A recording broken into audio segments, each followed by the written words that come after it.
अस्सलाम वालेकुम फ्रेंड्स, उम्मीद करती हूँ आप सब लोग खैरियत से होंगे। आज मैं आपके लिए लाई हूँ एक न्यू लेक्चर, चैप्टर नंबर 10 का लेक्चर नंबर 8। आज हम देखेंगे एटॉमिक रेडियस एंड ट्रेंड। ठीक है, एटॉमिक रेडियस आपके लिए न्यू टर्म होगी। ठीक है, तो ट्रेंड हम ऑलरेडी पिछले लेक्चर में देख चुके हैं कि ट्रेंड क्या होता है कि प्रॉपर्टीज़ का ग्रेजुअल चेंज होना किसके अंदर, ग्रुप्स के और पीरियड्स के अंदर क्या कहलाता है, ट्रेंड कहलाता है। ठीक है, आज हम एटॉमिक रेडियस के बारे में देखेंगे। एटॉमिक रेडियस का ही दूसरा नाम होता है atomic size. Atomic radius, atomic radius को हम दो तरीके से डिफाइन कर सकते हैं। ठीक है, पहली डेफिनेशन इसकी है the distance of nucleus and outer most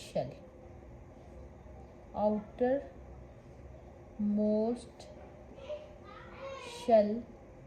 ठीक है, यानी कि किसी एलिमेंट का जो न्यूक्लियस होता है, सपोज हमारा ये किसी एलिमेंट का न्यूक्लियस है। ठीक है, तो ये उसका सबसे, इसके दो शेल है। ठीक है, तो उसके सेंटर से लेके रेडियस की, मैथ में आप ये डेफिनेशन देखते होंगे कि हमारे पास कोई सर्कुलर थिंग है तो सेंटर से लेके उसकी किसी भी साइड तक जो फासला होता है वो क्या कहलाता है, रेडियस कहलाता है। ठीक है, तो किसी एटम के सेंटर से लेके, यानी उसके सेंटर क्या होता है, न्यूक्लियस होता है, न्यूक्लियस से लेके उसके जो सबसे बाहर वाला शेल है वहाँ तक जो डिस्टेंस होगा क्या कहलाएगा, रेडियस कहलाएगा। ठीक है, या आप मैथ में भी ये टर्म पढ़ते हैं, तो यहाँ जब हम केमिस्ट्री में पढ़ेंगे तो साथ में हम वर्ड लगा लेंगे एटॉमिक रेडियस। ठीक है, इसकी एक और डेफिनेशन ये है the half of the distance between the nuclei of two bonded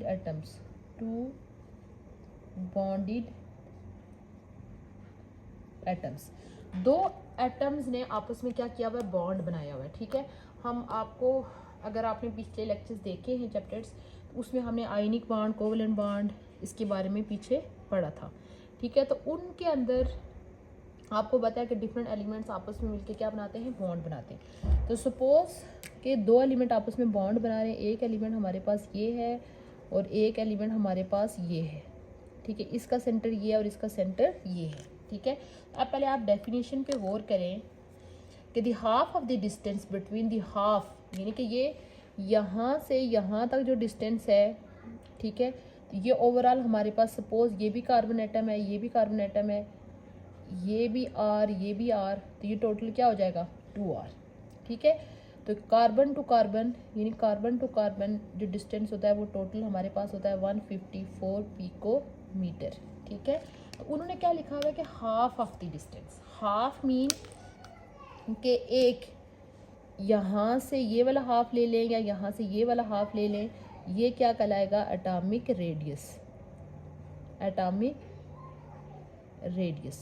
यानी कि जो दो बॉन्डेड एटम्स हैं, ठीक है, उनका जो न्यूक्लियाई का डिस्टेंस है उसको क्या कर ले, हाफ कर ले, तो वो हमारे पास क्या निकल आता है, एटॉमिक रेडियस। यानी एटॉमिक रेडियस को आप दो तरीके से डिफाइन कर सकते हैं। एक, अगर एटॉमिक रेडियस न्यूट्रल फॉर्म में है, यानी वो किसी के साथ फ्री फॉर्म में है, किसी के साथ उसने बॉन्डिंग नहीं की हुई, तो सेंटर से लेके उसके आउटर मोस्ट शेल तक जो डिस्टेंस है वो क्या कहलाएगा, एटॉमिक रेडियस। और अगर उसने बॉन्डिंग की हुई है तो half of the distance between the nuclear of two bonded atom is known as atomic radius. तो ये जो रेडियस है ये carbon to carbon single bond का है, ये 154 पिकोमीटर होता है। और एक सिंगल कार्बन एटम का अगर हमें एटॉमिक रेडियस फाइंड करना हो तो वो हमारे पास इसका हाफ कर ले, तो वो क्या हो जाएगा, 77 पिकोमीटर हो जाएगा। ठीक है, अब हम इसका ट्रेंड देख लेते हैं कि इसका ग्रुप के अंदर क्या ट्रेंड है और पीरियड के अंदर क्या ट्रेंड है। ठीक है, ट्रेंड इन ग्रुप में, जैसे अगर आपको याद हो कि मैंने आपको बताया था कि जब हम टॉप टू बॉटम की तरफ जा रहे होते हैं तो आपको बताया कि हर एक नया पीरियड स्टार्ट होता जाता है, ठीक है। हर नए पीरियड में एक न्यू शेल ऐड, ये हमारे पास देखें सपोज पीरियड नंबर 1 2 3 4 5 6 और 7, ठीक है। ये हमारे पास पीरियड नंबर 1 है, इधर एक ही शेल होगा, ठीक है। ये पीरियड नंबर 2 है, इसके इधर कितने शेल हो जाएंगे, 2 शेल हो जाएंगे। ये पीरियड नंबर 3 है, इधर 3 शेल हो जाएंगे। ये हमारे पास हाइड्रोजन, ये हमारे पास लिथियम और ये हमारे पास सोडियम, ठीक है। इसी तरह जो पीरियड नंबर 4 होगा उसके अंदर कितने शेल हो जाएंगे, 4 शेल हो जाएंगे, 1 2 3 4। ये हमारे पास क्या हो गया, पोटाशियम। आप देखें कि ये हमारे पास टॉप, ये मैंने ग्रुप नंबर 1 का शो किया हुआ है, ये हमारे पास है group number. Top to bottom आते हुए क्या होगा कि हर न्यू पीरियड में एक न्यू शेल ऐड होता जाएगा। हर नए पीरियड में आप देखें एक और शेल ऐड होता जा रहा है। उसके बाद पोटेशियम के बाद अगर मैं नेक्स्ट यहाँ पे इधर मैं बना रही हूँ, उसमें देखिए 5 शेल हो जाएंगे, ठीक है। ये वाला न्यूक्लियस 1 2 3 4 और 5। नेक्स्ट वाला होगा उसमें 6 हो जाएंगे, 1 2 3 4 5 और 6, ठीक है। आप इसको देख सकते हैं कि टॉप टू बॉटम आते हुए क्या हो रहा है, साइज़ क्या होता जा रहा है, इंक्रीज़ होता जा रहा है। और साइज़ के इंक्रीज़ होने की मेन रीज़न क्या है कि हर न्यू पीरियड में एक न्यू शेल ऐड होता जा रहा है, ठीक है। इनके साइज़ मैं दूसरी उसमें भी लिख के आपको बता देती हूँ। जैसे हमारे पास जो लिथियम है उसका साइज़ होगा 152 पिकोमीटर, ठीक है। उसके बाद जब हम सोडियम पे एक न्यू शेल ऐड हो जाएगा, इसका साइज़ 186 हो जाएगा। पोटाशियम पे ये साइज़ हो जाएगा 227 हो जाएगा।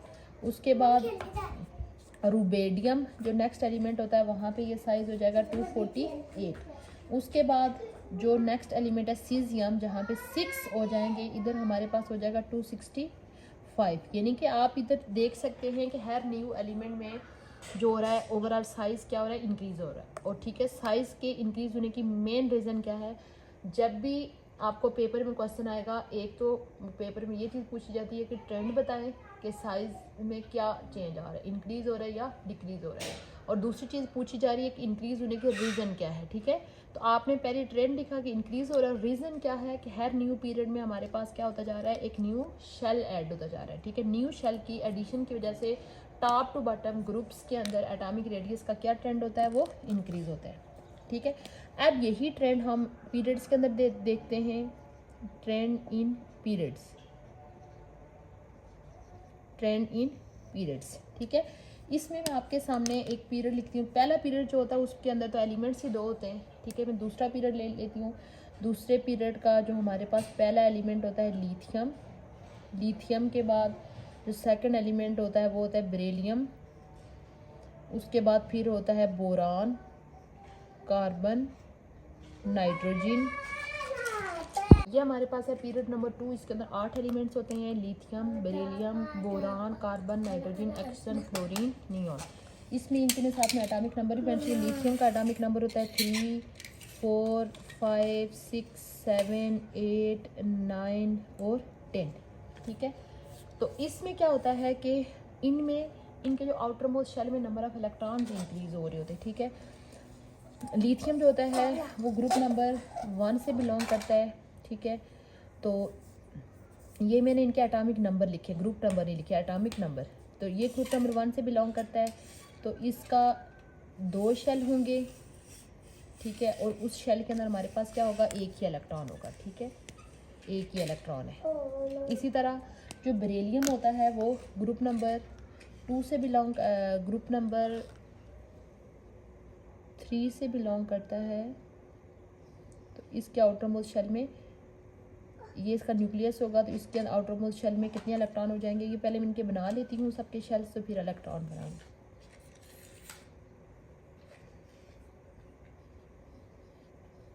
ये बेरिलियम का, ये बोरान का, तो इसका पहले शेल में 2 इलेक्ट्रॉन और दूसरे में 1, इसमें पहले में 2 और दूसरे में कितने इलेक्ट्रॉन हो जाएंगे, 3 इलेक्ट्रॉन हो जाएंगे, 3 नहीं सॉरी, दूसरे में 1 इलेक्ट्रॉन, 1 नहीं 2, ठीक है। उसके बाद इसके 5 इलेक्ट्रॉन में से पहले में 2 और दूसरे में 3, ठीक है। अब कार्बन के, ये हमारे पास लिथियम, कार्बन नहीं सॉरी, बेरिलियम, बोरान, कार्बन, पहले में 2 और फिर जो सबसे बाहर वाला शेल है उसमें 4। नाइट्रोजन के पहले में 2 और जो बाहर वाला शेल है उसमें 5। उसके बाद ऑक्सीजन के पहले में 2 और जो आखिरी वाला शेल है उसमें 6। इसी तरह ये जो होता है पहले में 2 और आखिरी शेल में 7। ये हमारे पास हो गया फ्लोरीन। उसके बाद जो लास्ट वाला होता है नियॉन, पहले में 2 इलेक्ट्रॉन और आखिरी वाले में 8, ठीक है। अब आप इसमें क्या चेंज, इसमें ये चीज़ देखें कि एक पीरियड में जब हम लेफ़्ट टू राइट जा रहे हैं तो नंबर ऑफ़ शेल्स के अंदर कोई तब्दीली नहीं आ रही, नंबर ऑफ़ शेल्स वही हैं, ठीक है। जब लेफ़्ट टू राइट जाते हुए क्या चीज़ इंक्रीज़ हो रही है कि हमारे पास आप देखें कि नंबर ऑफ़ इलेक्ट्रॉन भी इंक्रीज़ हो रहे हैं। जैसे नंबर ऑफ़ इलेक्ट्रॉन इंक्रीज़ हो रहे हैं, इसी तरह न्यूक्लियस के अंदर नंबर ऑफ़ प्रोटॉन भी इंक्रीज़ हो रहे हैं, क्योंकि किसी एलिमेंट के अंदर जितने इलेक्ट्रॉन होते हैं उतने ही प्रोटॉन होते हैं, ठीक है।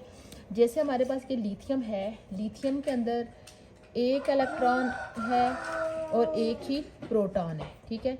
इसके अंदर 2 इलेक्ट्रॉन हैं और 2 प्रोटॉन है। इसके अंदर 3 इलेक्ट्रॉन हैं और 3 प्रोटॉन है। ये मैं सबसे बाहर वाले शेल की बात कर रही हूँ, ठीक है। वैसे तो ज़्यादा है, या ओवरऑल अगर हम दूसरी तरीके से लिखें, सबको लिखें 3 electron 3 proton, 4 electron 4 proton, 5 electron 5 proton, 6 electron 6 proton, 7 electron 7 proton, 8 electron और 8 प्रोटॉन, 9 इलेक्ट्रॉन 9 प्रोटॉन, इसी तरह 10 इलेक्ट्रॉन 10 प्रोटॉन, ठीक है। लेफ़्ट टू राइट जाते हुए क्या तब्दीली आ रही है, न्यूक्लियस के अराउंड नंबर ऑफ़ शेल्स के अंदर कोई तब्दीली नहीं आ रही, क्योंकि हम एक ही शेल की ही बात, एक ही पीरियड की बात करें, पीरियड नंबर 2 जिसके अंदर 2 शेल्स होते हैं। जस्ट आप देखिए नंबर ऑफ़ प्रोटॉन और इलेक्ट्रॉन की तादाद क्या होती जा रही है, इंक्रीज़ होती जा रही है, ठीक है। जितनी इलेक्ट्रॉन की तादाद प्रोटॉन की तादाद इंक्रीज़ होगी तो उससे ये होगा कि न्यूक्लियस का अपने बाहर वाले इलेक्ट्रॉन्स के ऊपर कंट्रोल ज़्यादा बढ़ता जाएगा, ठीक है। न्यूक्लियस जिस तरह से, ये देखिए 3 जो न्यूक्लियस के अंदर मौजूद प्रोटॉन थे वो 3 इलेक्ट्रॉन को अपनी तरफ अंदर की तरफ खींच रहे थे, ठीक है। लेकिन इसके निस्बत जो हम लेफ़्ट की तरफ जाते जाएंगे तो सॉरी जो राइट की तरफ जाते जाएंगे तो वहाँ पे जितने प्रोटॉन न्यूक्लियस में इंक्रीज़ होंगे तो वो टाइटली उसको अपनी तरफ खींचते जाएंगे। अब ये जो खींचना है अंदर की तरफ ये बढ़ता जाएगा due to increase of protons, ठीक है। अब देखें कि जितना इधर जाते जाएंगे यहाँ पे आप देखें 10 प्रोटॉन हो गए। अब ये जो 10 प्रोटॉन हैं तो ये 10 इलेक्ट्रॉन्स को ज़्यादा टाइटली अपनी तरफ खींच लेंगे बनिस्बत अपने पीछे जो उसकी पीरियड के मेंबर से।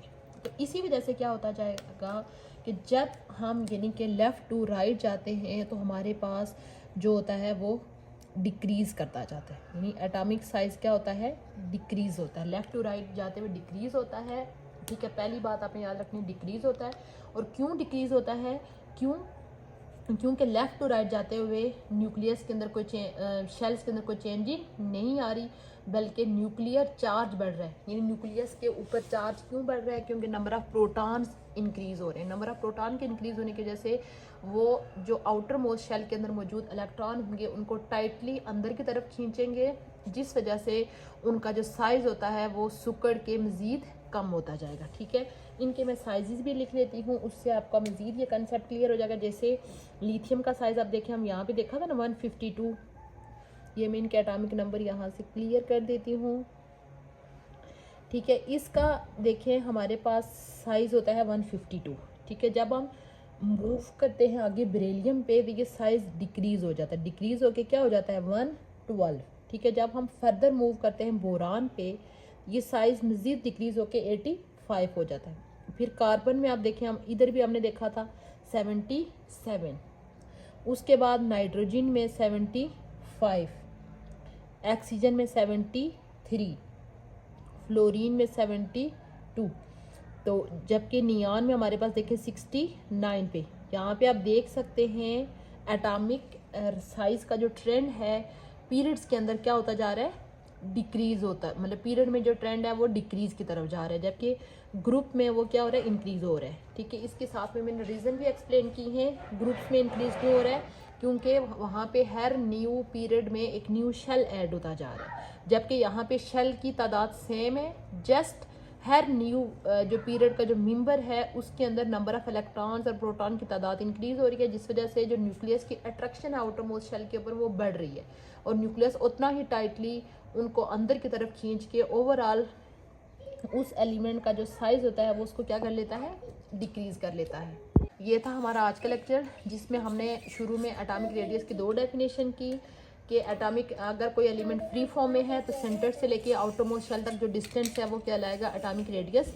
अगर वो किसी दूसरे के साथ उसने बॉन्डिंग की हुई है तो उस टोटल जो न्यूक्लियर के दरमियान डिस्टेंस है उसका हाफ कर लें तो वो सिंगल एटम का हमारे पास रेडियस निकल आता है। फिर उसके बाद हमने इनका ट्रेंड देखा ग्रुप्स में और पीरियड्स में। ग्रुप्स में हमने ट्रेंड देखा कि इंक्रीज़ हो रहा है एटॉमिक साइज़, क्योंकि हर नए पीरियड में एक नया शेल ऐड होता रहा है, जबकि पीरियड्स में जो होता है वो ट्रेंड, इनका जो ट्रेंड है वो डिक्रीज़ हो रहा है। क्यों?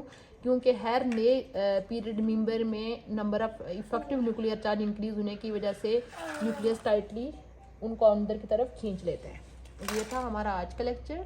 उम्मीद करती हूँ आपको आज का लेक्चर अच्छा लगा होगा। अगर चैनल पे पहली दफ़ा आए हैं तो प्लीज़ चैनल को सब्सक्राइब कर लीजिए और अपने दोस्तों के साथ भी शेयर कीजिए। इंशाल्लाह बहुत जल्द मैं न्यू टॉपिक के साथ हाजिर होंगी, तब तक के लिए अल्लाह हाफिज़।